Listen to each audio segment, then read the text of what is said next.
네. 자, 3부는 김종대 전 정의당 의원과 김종대의 레이더 코너 이어갑니다. 의원님 오셨습니까? 안녕하세요.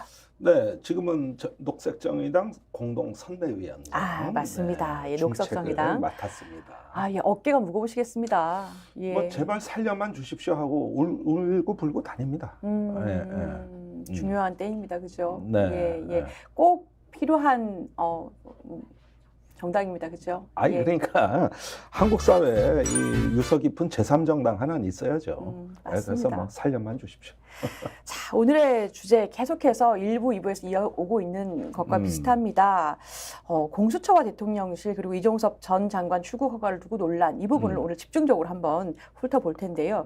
먼저 도피성 출국이다에 대해서 대통령실하고 공수처하고 격돌을 했습니다. 대통령실이 먼저 공수처가 조사 준비 안 된 탓 아니냐, 소환도 안 하는데 계속 대기하냐? 라고 했더니 그러면서 공수처가 사실상 출국을 양해한 거 아니냐 이렇게 주장을 했습니다. 사실 공수처가 할 말이 많죠.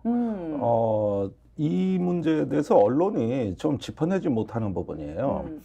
그 공수처 수사는 작년 12월 말부터 급진전됐습니다.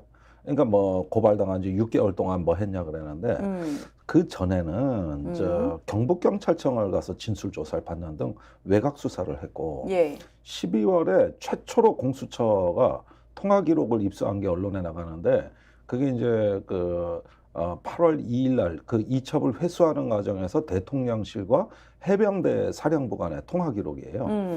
이걸 필두로 해서 1월에 집중적으로 압수수색이 이루어집니다. 1월 대략 15일부터 18일 이 사흘 기간에 해병대 사령관 집무실, 휴대폰, 그다음에 박진희 이종섭 장관 군사보좌관 이런 데 압수수색이 이루어지고 그때부터 굉장히 많은 이 어떤 통화 기록이 있다는 것이 알려지기 시작을 했고요. 2월이 되자 이번에는 박정훈 대령 군사재판에서 증거가 대방출됩니다. 맞습니다. 이때 꼭꼭 숨어있던 통화 기록이 마구마구 나타나기 시작하거든요.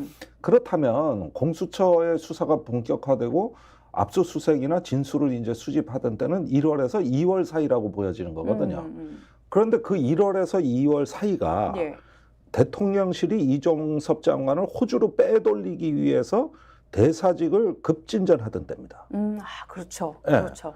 아그레망을 보내고 최초 시작했던 걸 작년 12월이라고 장호진 대통령 안보실장이 TV에 나와 얘기했거든요.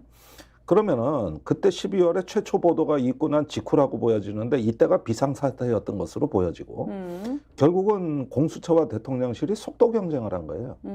아니 뭘 소환 조사를 안 하고 수사를 미루고 더군다나 대통령실은 공수처가 출국 금지해서 인권 유린까지 했다.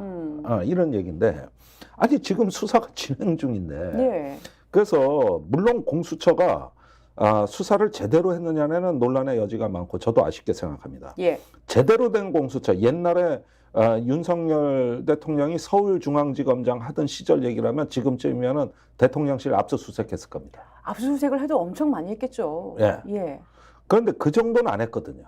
그리고 그냥 제가 보기에는 약간의 저강도 수사였다고 보여지는데 사실 지금 공수처 상황이 또 그래요. 공수처장도 없고 차장도 없고. 맞습니다. 그리고 조직도 굉장히 부족한 열악하고. 상황이라고 합니다. 그러니까 힘의 한계를 느끼지 않았을까.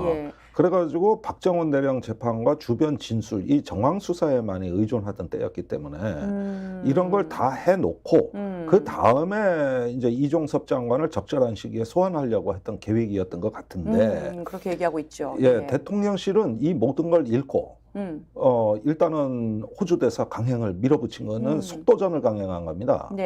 그러면은 제가 보기에는 이게 공수처가 수사를 마냥 밀었던 게 아니라 오히려 공수처가 수사를 했기 때문에 대사로 간 거예요. 맞습니다. 반대죠. 그리고 이 수사의 흐름을 사실은 윤석열 대통령이나 그 검사 출신의 그런 여러 이제 인사들이 정말 정확하게 알고 있었을 거예요. 그렇죠. 그렇게 보면은 이거는 물밑에서 치열한 속도 경쟁, 그 속도전이 있었던 거고 이건 공수처가 수사 안 하고 더 이 사건을 더 방치했더라면 이종섭 대사가 과연 갔을까? 나는 오히려 거꾸로 생각이 되고요.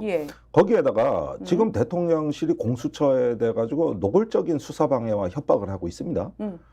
지금 이것도 언론에서 과히 부각을 안 시키던데 공수처가 수사기밀을 누설했다. 그러면서 서울시의 국민의힘 이종배 서울시의원, 그분 고소자라기로 유명하신 분 아닙니까? 예. 이분이 공수처 예. 고발했어요. 예. 수사기밀 누설했다고. 야. 그 통화기록을 얘기하는 거거든요. 그렇군요. 예. 그러면은 여차하면은 이 기세라면, 만약에 선거 때가 아니라면 대통령실은 저 검찰동원해서 공수처 압수수색하려고 이러는 건가, 이런 생각이 들 정도로 노골적인 압박에다가 네. 대통령실 관계자라고 하는 익명의 그 예. 관계자가 지난주에 YTN에 인터뷰한 거 보면은 공수처와 언론 야당이, 그것도 또 좌파 언론이 이 합작품이라는 겁니다. 지금 이종섭 장관에 대한 공세가. 그러고 보면은 평소 같았으면, 예. 이게 선거 때라니까 망정이지, 아니었다면 지금쯤이면은 예. 공수처 초토화 내지는 예. 그 새로운 공수처장 임명 강행을 통해 가지고 공수처 손보기. 지금 이종섭 장관을 건드린 그 공수처 검사 예. 뭐 제거 내지는 좌천, 뭐 얼마든지 예상할 수 있는 상황에 그나마 지금 선거 때니까 이 정도로 버티고 있는 거란 말입니다. 아니 이게. 이렇게 판을 읽어주시는 걸 들으니까 정말 소름이 끼치는 면이 있네요. 그러니까 이게 뭐냐면 여러 방향으로 이 문제를 볼 수 있고 여러 비판들이 있는데, 이종섭 장관의 전 장관의 출국 문제는 개인의 어떤 수사 상황이라든지 그 수사의 스토리라든지 수사 내용이 뭐였냐 개인의 출국을 넘어서 가지고 고위 공직자에 대한 수사, 그리고 정치적 영향력이라는 것에 우리 사회에서의 한계가 어디까지인가, 무엇이 맞는가, 우리가 어느 지점을 지금 보고 있는 것인가라는 걸 굉장히 많이 생각하게 하네요. 그렇습니다. 그래서 과거에 박근혜 대통령이 최동욱 검찰총장을 찍어내기 해서 맞아요. 그냥 멀쩡한 검찰총장 날려버리고 그러면서 그 댓글 수사를 막았지 않습니까? 네. 그 후에 이제 윤석열 대통령이 서울중앙지검 할 때 김관진 국방부 장관까지 구속하면서 예. 그걸 이제 마무리를 졌는데, 이 사건이 진행될 당시에도 해병대 수사단의 수사권을 박탈하고 그 국방부 조사본부로 사건을 이첩하자, 그 장관 지시로 이첩하자 조사본부에서 과거에 김관진 장관이 수사 개입에다가 처벌된 사례를 들면서 우린 못한다고 버텼다는 거 아닙니까? 네. 그런데도 장관이 재차 3차 지시해서 수사를 강행시킨 거고, 그 다음에 대통령실하고 통화 기록까지 나온 걸 봤을 때 이 예. 모든 사건의 그 지금 80% 이상 규명된 진실의 마지막 꼭지점이 이종섭이고, 그렇죠. 그 이종섭이 대통령실을 수사해야 되는 어떤 중간다리거든요. 이걸 이종섭을 건너야 대통령실을 수사하는 건데, 그렇죠. 대통령실이 왜 이종섭을 빼달리냐면은 자기들 방탄이라는 거예요. 그러니까 자기 발이 저린 사람들이 예. 이종섭을 빼돌려야 됐던 거죠. 예. 이 이종섭이 국내에 있으면 너무 불안한 거예요. 거기에다 공수처 가서 무슨 진술을 할지도 몰라요. 전화를 받은 사람이 있으면 한 사람이 있겠죠. 네. 받은 사람을 조사하고 나면 한 사람 쪽으로 또 조사가 가겠죠.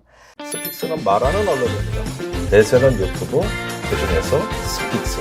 좋아요, 댓글, 구독, 알림 설정. 여러분이 저희를 사랑해 주시고 우리가 여러분을 사랑하는 4가지 방법입니다.